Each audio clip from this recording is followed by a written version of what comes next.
السيد الكاتب العام. نعم،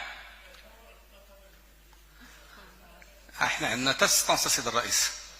بارك الله فيك سيد الرئيس. شكرا. انا عندي غير واحد الملاحظه بالنسبه للحصيله، يعني كيفاش تخدات، يعني حيت كنشوفوا انه كاينين بعض البرامج اللي تخداو على نطاق جهوي، وكاينين برامج اللي تعطاو الاقاليم، كل اقليم تحسب عليه.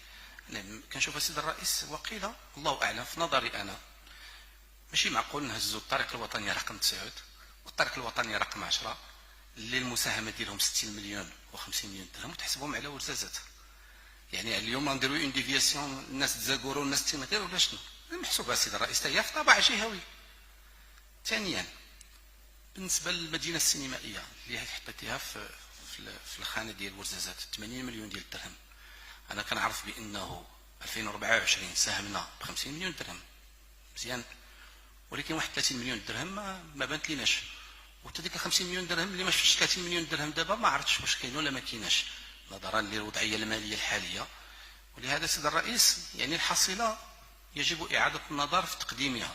انا كيبان لي في التقدير الشخصي ديالي نقدر نكون غلط، ماشي زعما كنقول انا كاع ما نقوله صحيح، وانما يجب اعاده النظر في كيفاش الصياغه ديال البرامج، كل مدينه كيفاش استفدت. اذا كان في اطار انه جات من مجلس الجهه والاعضاء مجلس الجهه هما اللي اقترحوا هذا الشيء يعني تحسب لهم، ولكن كيكون برنامج وطني علاش غادي تحسب على واحد المدينه؟